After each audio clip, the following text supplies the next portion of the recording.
Ladies and gentlemen, I never thought I would live to see the day, but the time has come. Malekith's War of Realms uniform has arrived, and we are Venom. Yes, this man has his very own Venom symbiote, and he even has the symbiote tag to boot.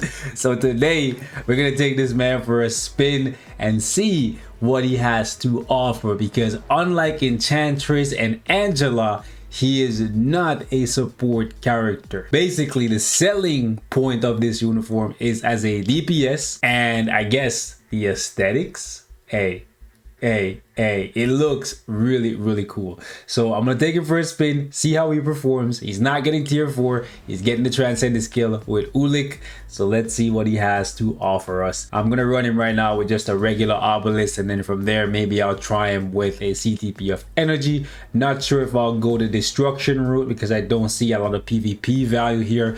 I truthfully think the devs kind of shafted him when you think about it, considering the fact that he's not a support character and he has a really powerful tier 2 passive when it comes to fighting superheroes. They should have given him iframe ignore on one of his skills to make him better for Alliance Conquest. But again, I keep talking about Alliance Conquest. I think I care more about that game mode than the devs care about this game in general. So it is what it is. But before we count him out, let me see what this guy's damage looks like.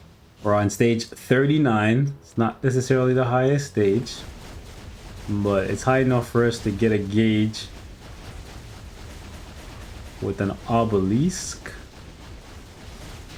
Oh yeah, he's doing damage, bro. Yeah, this is Malekith. This guy was a Shadowlander true and true, bro. Like now he's putting in work. Wow, bro. Yo, Malekith is actually kind of, bro, he's kind of cracked. Like what? Like, hold up, bro. No, I know this is not the highest stage, but like, okay, so one thing I gotta say is keep in mind that the 5th skill is not insta cancel, it's a delay cancel. But one thing that I do want to point out is the really long cooldown time on his 4th skill. That kind of sucks. Like you have 5, okay, hold on, you have 5 seconds after your 3 and 5 come off cooldown before you can use your 4 again, and that's a lot of dead time, bro, because the 4 is what you want to proc, that has the money. So that's kind of shitty. I don't know why they made the cooldown time so awkward. So not necessarily the most proc friendly character because of that, in my opinion. But when you get the 6, the 5, and the 4 to hit together, you can see this man, he does some work. Okay, so right here I'm gonna proc on the co-op, because the co-op right now is the 4th skill, so that's good. But he's actually doing really good damage for not using a CTP. I think damage wise he looks more impressive than Angela. But Angela has the support thing going for her, right? Yep, okay.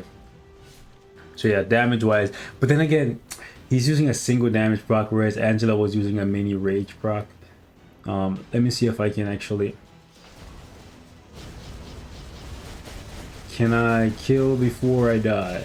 Yes, I can. Yeah, Malekith looks kind of cracked. I ain't gonna hold you. I was gonna say it's an easy skip for Malekith just because he doesn't really... I was gonna say he doesn't really offer anything that you necessarily need, because even if he's a really good DPS, any character that can get to level 80, not even 80, just 72, anybody that's qualified for tier 4 is gonna out DPS him. Yes, he's a villain, but we have tier 4 villains. So it's like, the uniform looks good, the damage looks good, the ease of use is there, the survivability is there, but it's like, do you really need Malekith? Maybe if you're a super fan. All right, so let me see how we do on stage 59 here against Mephisto. I'm curious how Malekith performs comparatively to Spot, even though Spot had or has type advantage over Mephisto being a speed character, but okay. Spot is the last tier 3/transcended level character I used on 59 to test, so I'm just curious to see how Malekith compares.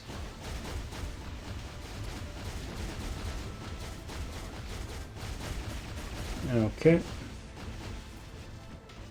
This guy, he ran away. Whatever. Whatever. Movement speed, decent, not fast. Decent. Not necessarily the slowest, but not the fastest either. Okay, so he can do this. I definitely think we could do it faster.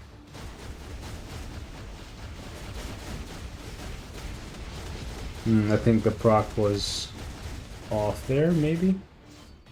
Maybe. I love the forward skill. They did a great, well, okay. So they did a great job with making it an iframe. The damage on it is good. The movement is what I really love. One thing I really hate about iframe skills sometimes, oh, come on, is when they, okay, so he got guard broken a bunch there. Is when you're in an iframe, but you're not necessarily moving around. So if the boss has iframe ignore, they can just easily hit you because you're just sitting in one place.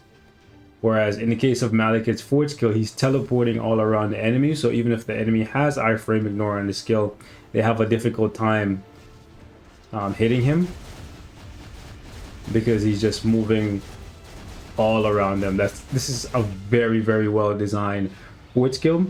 The only way it could have been better is if the dev that decided to make the cooldown time on the skill wasn't an idiot and made the cooldown time like 5 seconds longer than the other skills. You know what I'm saying? Like if the cooldown time actually, oh, okay, that sucks. So the proc, I don't know, one of the skills was lingering after the transition there, and yeah, that messed it up, but it's okay. Anyway, so yeah, if the dev that decided to make the cooldown time on the fort longer for whatever reason it wasn't an idiot, then we would have a Malekith that is almost okay, almost perfect. Not perfect, because as you can see, we lose a lot of damage if we don't keep the boss in our attack, and we're just getting a bunch of bad luck. Okay.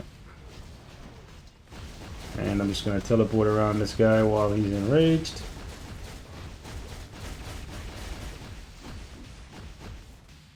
For not using a CDP, this is very good. I still remember vividly the days of struggling to do this with villains, even with having CDPs, long before tier 4. But let's just go ahead and grab that. Okay, and so yeah, when you can get all of the skills, the 6, the 5, and the 4 to land on the boss, it's just very good. And it looks like for him, oh, that's really good. So all of the damage doesn't just come from his awaken rotation. His 4th skill actually hits hard. Well, his 4th skill in conjunction with his 5th skill. Like if you just hit with the 4th, it's not that great. And if you just hit with the 5, it's not that great either. You need to chain them together nicely, like this. Put it all in a bow and just wrap it up. So yeah, Malekith is actually really good. Really, really good. It's a shame they didn't give him iframe ignore to increase his value a little bit. Alright, let me see if my guy can actually do stage 25 against Ultron. This is not supposed to be possible by characters that don't have... Ooh. Oh wow.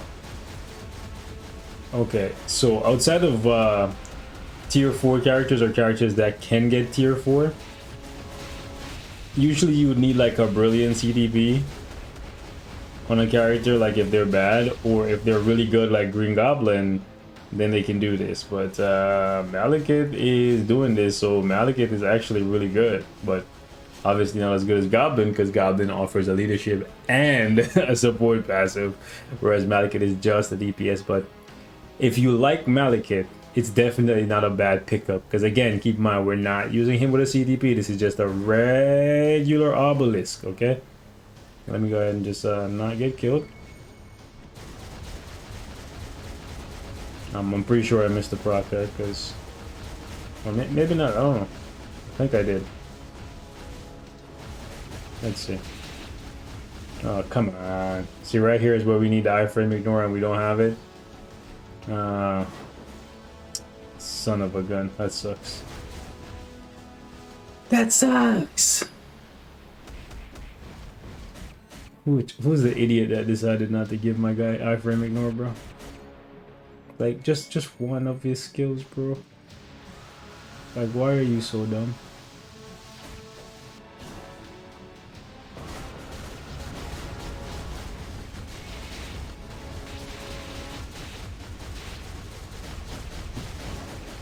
But yeah, MALEKITH, good. Very good. Don't think I'll pick him up on my free-to-play just because I'm being, like, cheap. But if he's your favorite character, the boy got justice, okay? He got some justice. This is why they need to make content, like, that can literally only be done by tier 3 characters, bro. Like, or like transcended characters, not just like, well, not just tier 3 specifically, but like they need to have events and then make it so that only tier 3 characters can do it, or only awakened characters can do it, shit like that, bro. Like, because then it would give characters like these that are actually really good some value, right? Because then people are gonna look at this like, man, I have a villain that's already tier 4 that can do this way better than him, so why am I gonna buy it? You know what I'm saying? Like, give people incentive to pick up these uniforms that you're working on, because MALEKITH is actually really good, but he may never see some play on people's account. Like, that's just the truth. Because Blast, villain, tier 4 Magneto. You know what I'm saying? Granted, he's an alien and Magneto's a mutant, but still, I'm just trying to give you an example, like easily overshadowed. But anyways, we're gonna wrap it up right here, right for now. I might definitely do some more testing with them. I definitely think they did a lot of good things for this guy.